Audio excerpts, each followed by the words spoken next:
All right, ladies and gentlemen, welcome back to the channel today, where we're going to be focusing on the United Kingdom predominantly in this video. And we're going to be looking at a lot of things that are occurring right now, what they're calling these new crises or this new crisis period, which involves high food inflation. We've already covered this in quite a lot of detail. It involves a housing market. This is something brand new, a new problem that is developing in the housing market. And then finally, we're going to talk about UBI. So there is a new universal basic income trial just about to start in the UK. They say it is to prepare the nation for widespread UBI as a result of artificial intelligence, robotics, machinery, etc. So with all that said, let's get straight into it then, and we'll start with the first article. Okay, beginning with CNBC then, this article states the UK government says it's meeting with food bosses over high prices, but denies it will impose caps. Where have we heard this before? This comes as Britain struggle with food and beverage inflation at more than 19%.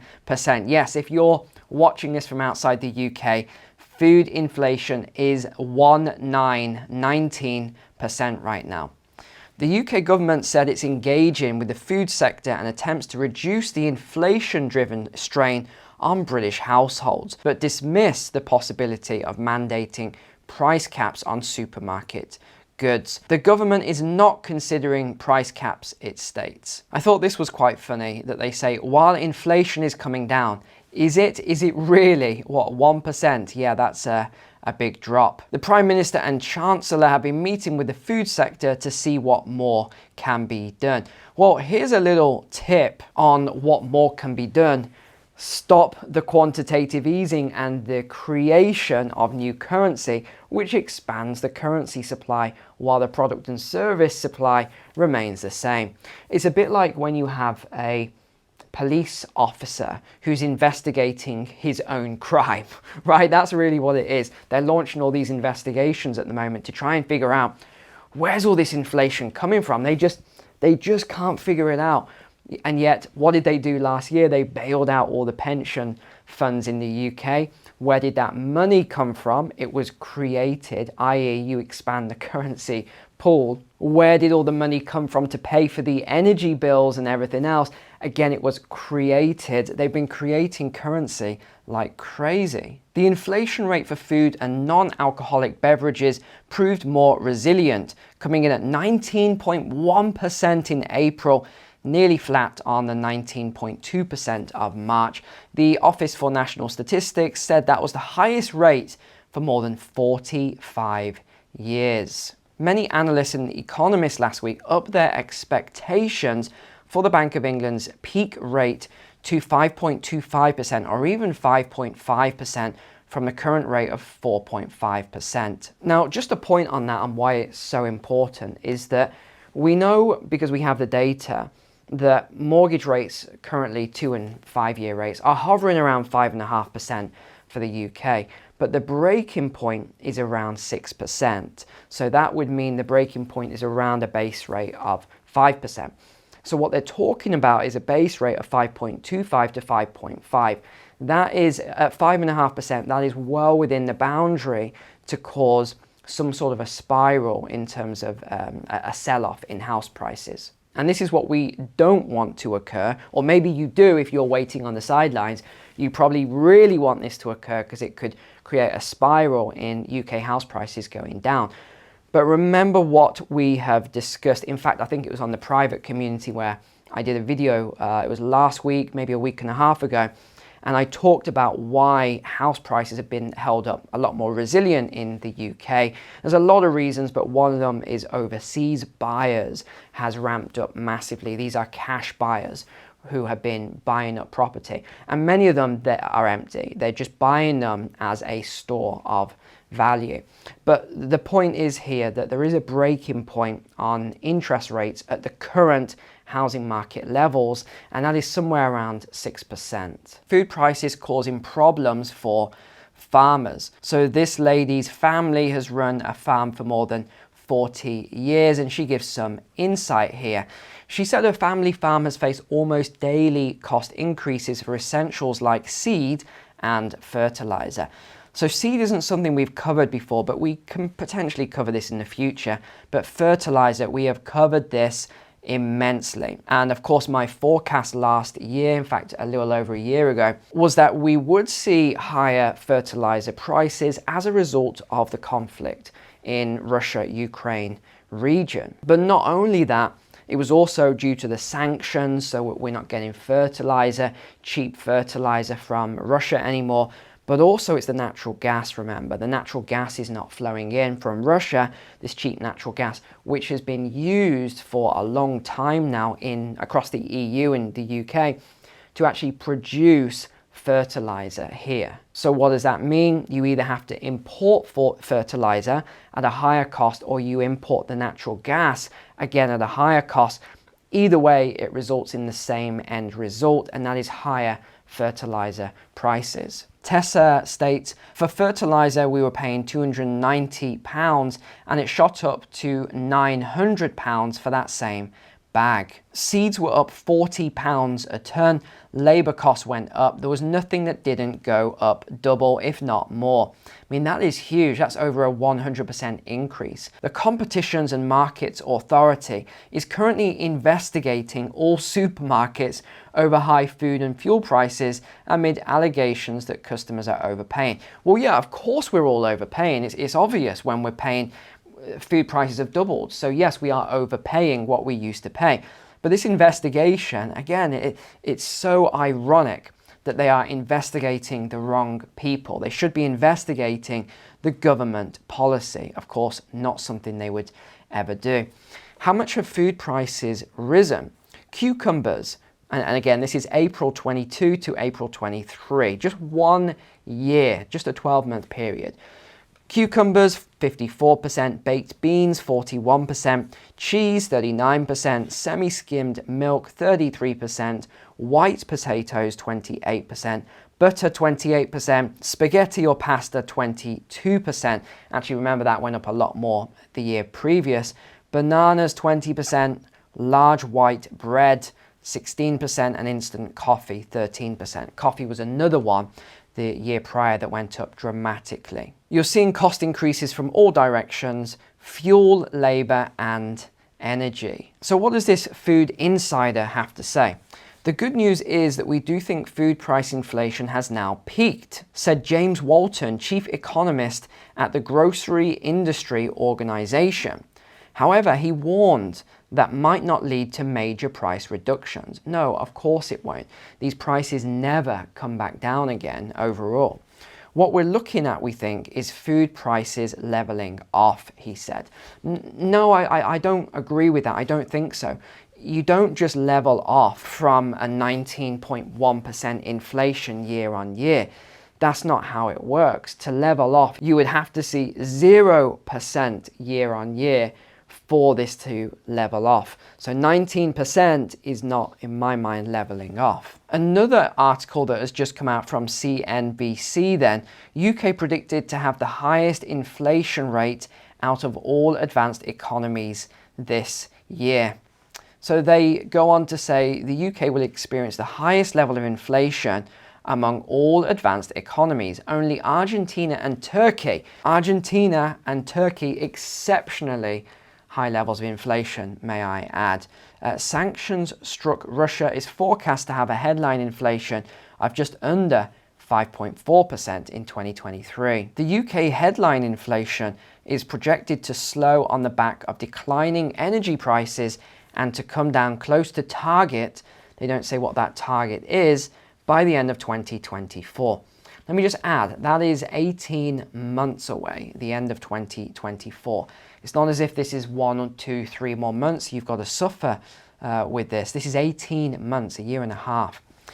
Governor Bailey also spoke of very big lessons to learn after the central bank repeatedly failed to predict several inflation increases.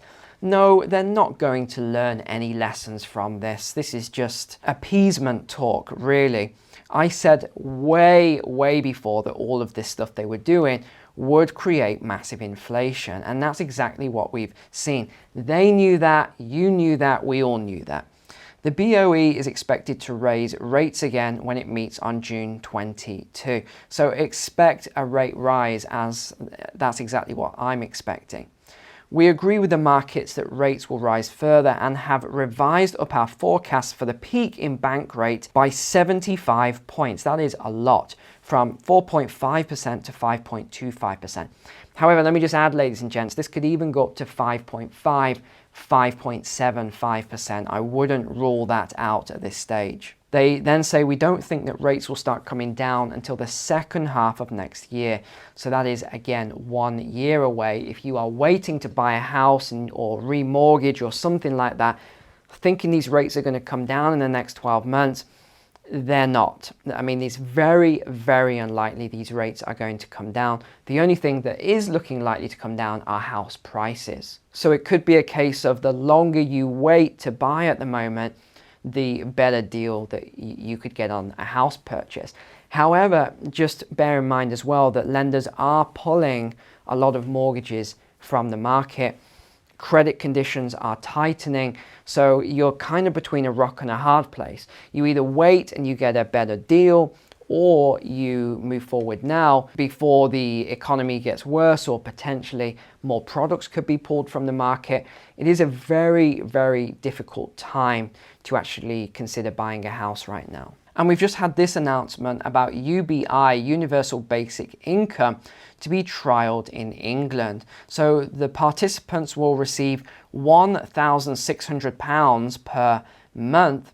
This is the trial period, and this is the reason for it. Our society is going to require some form of basic income in the coming years, given the tumult of, let's just say, changes ahead. This is why building the evidence base and public engagement now is so important.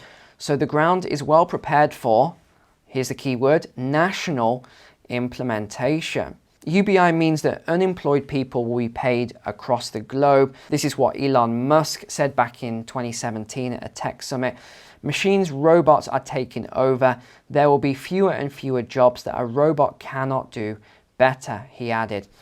Critics, however, consider the concept to be far too expensive to roll out nationally, would undermine productivity and prevent the government from investing in other priorities, as well as result in citizens relying even more on the state. And yeah, I think they've got some points there, but I know some of you are probably thinking, wow, that would be so amazing, never to have to work a day more in my life and just get this, this income from the government. I think we can probably all agree that if we were all given, I don't know, £10,000 or dollars or euros or something like that tomorrow, we would be very happy with that. But I doubt it's going to be that sort of figure. It's going to be a lot lower. But let's move on to the housing aspect now then. From BBC News, house prices in first annual fall for 11 years, says the Halifax. House prices have fallen by 1% compared with a year ago. Typical house prices in May were down £3,000 on a year ago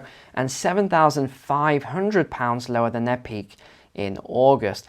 It comes as lenders predict further rises in the base rate owing to general price rises as measured by inflation, staying higher for longer than previously anticipated. Therefore, further downward pressure on house prices is still expected, i.e. they expect prices to continue going down. The Halifax said the average UK home now costs £286,500.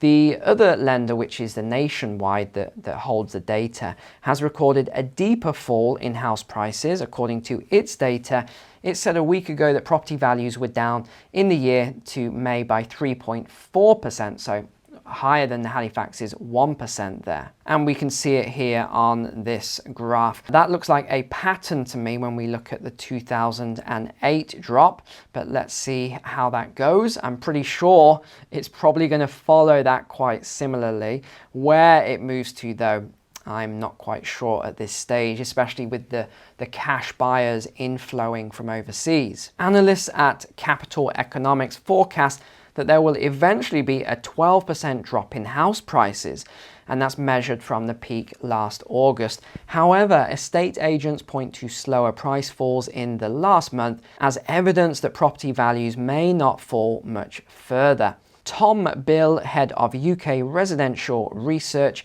at estate agent Knight Frank, said any decline would be kept in check by rising wages, low unemployment, cash sales, record high levels of housing equity, longer mortgages, and savings amassed during the pandemic. Well, let me just tell you there, Tom, those savings are now non-existent. They have long gone. But here's the current rates. The average rates on 2-year and 5-year deals here is 5.4% and 5.79%. So they can't go much higher or else they are going to reach breaking point in the UK market. We did see them actually peak above that previously for a very short time period. In fact, we can see where it was here. But because they didn't stay at that peak for long, we didn't see a major impact occurring. But there's another factor that everyone has to bear in mind at the moment. Again, this is from BBC. More pain for renters as landlords look to sell up. I just thought I'd add, this is a typical sort of house in the UK. All the Americans always have this sort of vision of these sort of, English houses, this quaint English house, like in the Cotswold or something like that. These beautiful English houses, everyone lives in these. No, my friends overseas. This is more typical of the UK. This is what people live in, terraced, what you call row houses. Just thought I'd throw that in there because I always find it funny when my American clients always talk about these quaint cottages that we all apparently live in. Rising interest rates are putting pressure on landlords, pushing some to consider selling up, surveyors said. Some landlords are also considering their future due to this ban on no-fault evictions in England. That is the Section 21, if you're not aware. Fewer homes to rent means demand continues to outstrip supply, which pushes up the rental prices for those properties that are available. The Telegraph also picked up on this, talking about these houses, over 735,000 houses, I believe, 735, are due to hit the market soon because of a whole number of issues. The Telegraph also picked up on this renters reform bill that threatens to create an exodus of landlords. Now, bear in mind, this comes as monthly rents outside of London have now breached £1,000. So this is our average rents for the very first time.